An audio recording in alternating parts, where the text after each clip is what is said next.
अल्लाह अकबर, अल्लाह अकबर। भाई जो सोच रहा था मैं वो ही हो गया। डर था मुझे और मैं डर जता रहा था कि कहीं कुछ उल्टा सीधा इस जनाजे में ना हो।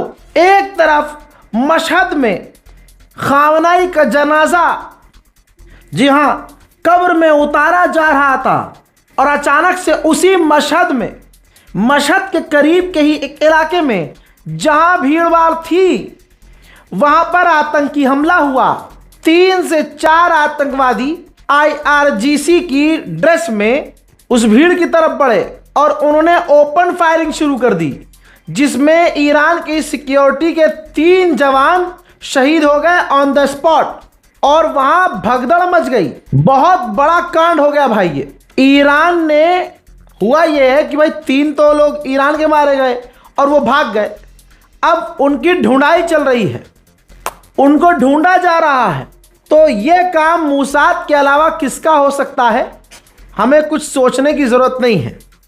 बहरहाल फ़िलहाल आपको बता चुका इससे पहले अपडेट में कि खामनाई के जनाजे को कब्र में उतार दिया गया और उनको खुदा हाफिज कर दिया गया, उनको दफन कर दिया गया, अलविदा कह दिया गया। और ये तमाम मिसाइल बमबारी के साए में हुआ है, क्योंकि बॉर्डर पर अमेरिका के हमले जारी थे। जो ताज़ा मंजर मेरे पास लास्ट विजुअल है वो ये कि जब खामनाई के जनाजे को, उनके कफिन को उठाकर उस जगह ले जाया जा रहा है जहां उनकी कब्र जो है बनाई गई है और वहां उनको अब दफना दिया गया है और खुदा हाफिज कह दिया गया है। मैं एक मंजर दिखाऊंगा, मैं कोशिश करूंगा उसको स्लो मोशन में आपको दिखा दूं।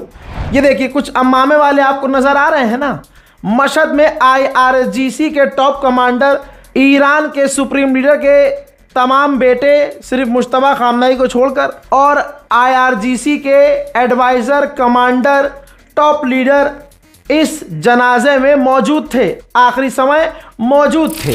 ईरान के सुबह जो पोर्ट पर हमला हुआ, मैं सैटेलाइट इमेज से दिखा रहा हूं कि वॉच टावर डैमेज हुआ है। ईरान का वॉच टावर अमेरिका के आतंकी हमलों में डैमेज हुआ है, यानी ईरान पर जो हमले किए गए हैं वो सटीक थे और बड़े थे। उधर डोनाल्ड ट्रंप के बारे में रिपोर्ट ये आई है कि जब से ईरान की और अमेरिका की जंग शुरू हुई है, डोनाल्ड ट्रंप ने मिलियंस ऑफ डॉलर इन्वेस्ट किए हैं हथियार बनाने वाली कंपनियों में, यानी सट्टा खेल रहा है अभी भी गुलाबी सुअर। वहीं मीडिएटर्स अभी भी बातचीत दोनों देशों से कर रहे हैं, अमेरिका और ईरान से, कि दोनों को बातचीत की टेबल पर लाया जाए। सऊदी अरब के विदेश मंत्री ने ईरान के विदेश मंत्री से 12 घंटों के भीतर 2 मरतबा फोन पर बात की है। उधर ईरान ने धमकी देते हुए कहा कि विदेशी ताकतों का स्ट्रेट ऑफ हॉर्मुज़ में कोई रोल नहीं है। हज़रात मोहतरम, कल जो मैंने अकेले इंसान ने आपको बता दिया था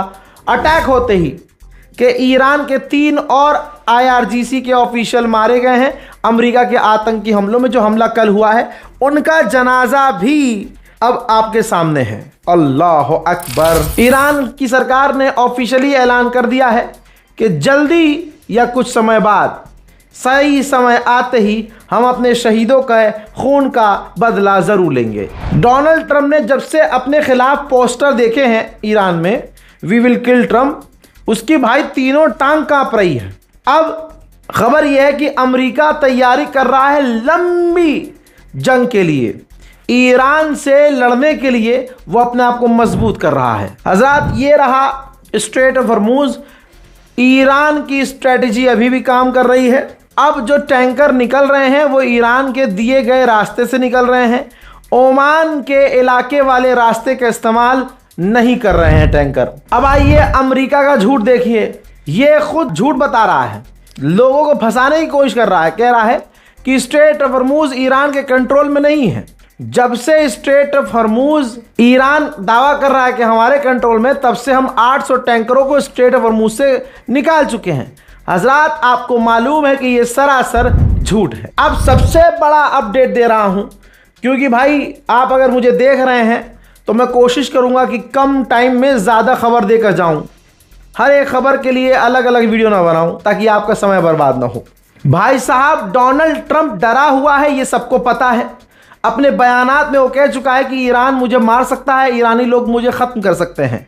इसका पूरा डर का फ़ायदा उठाते हुए डोनाल्ड ट्रंप को कॉल किया नेतन्याहू ने और डरा दिया, बचे कुचे की और जान ले ली भाई। कह दिया ईरान तुम्हें मारने की प्लानिंग कर रहा है प्रेसिडेंट डोनाल्ड ट्रंप साहब, ईरान आपको कत्ल करने की तैयारी कर रहा है, लिहाजा आपको संभलना होगा, एक्शन लेना होगा। और कहा है कि गुजारिश है आपसे कि तुर्की को अपने F-35 फाइटर जेट ना दें। अमेरिकी ऑफिशियल ने कहा कि ईरान से टेक्निकल टॉक चलती रहेगी, अभी फिलहाल हम ये चाहते हैं कि ये जो एस्केलेशन होने की स्थिति बनी हुई है ये खत्म हो जाए। सऊदी अरब और अमेरिका के रिश्ते बीच में खराब हो गए थे क्योंकि सऊदी अरब ने अपना एयर स्पेस ईरान पर हमला करने के लिए देने से इनकार कर दिया था, तो अब दोनों के बीच बातचीत बंद थी। अब 4 से 4.5 महीने बाद सऊदी के एम्बेसडर और अमेरिका के विदेश मंत्री ने अब इतने लंबे समय के बाद मुलाकात की है और हालात एक दूसरे को समझाए हैं। इजराइल के चैनल पर बैठकर इजराइल का एनर्जी मिनिस्टर कह रहा है कि हमें अमेरिका के साथ मिलकर काम करना होगा ताकि अमेरिका किसी भी हालत में तुर्की को F-35 फाइटर जेट ना दे दे। आइए अब गाजा की भी जानकारी लेते जाइए। इजराइल ने गजा पर हमला किया है। ये हमले इतने बड़े थे कि एक ही हमले में 6 से 7 गाजा के लोगों की शहादत हो गई है और 20 घायल हैं। उन्हीं में इजिप्ट का एक नागरिक जो वहाँ पर ह्यूमन राइट ऑर्गेनाइजेशन के लिए काम कर रहा था, खाना पानी अनाज ये सब प्रोवाइड करने की कोशिश कर रहे थे, उनकी भी इजराइल के हमलों में शहादत हो गई है। आइए ये तस्वीर इजरायली सैनिकों की देखिए। इजराइल के सैनिक फिलिस्तीनियों के घरों में, फिलिस्तीनियों के इलाकों में, वेस्ट बैंक में पहुंचकर खुद इजराइल की मिलिट्री और फौज उनके घरों को लूट रही है, सामान तोड़ रही है और तबाही मचा रही है। ये वो तमाम अपडेट्स हैं जो बहुत बड़े हैं। कम वक्त में आपको तमाम अपडेट दे दिए हैं। चैनल को सब्सक्राइब कीजिएगा, इंतजार कीजिएगा अगली रिपोर्ट का। तब तक के लिए जय हिंद।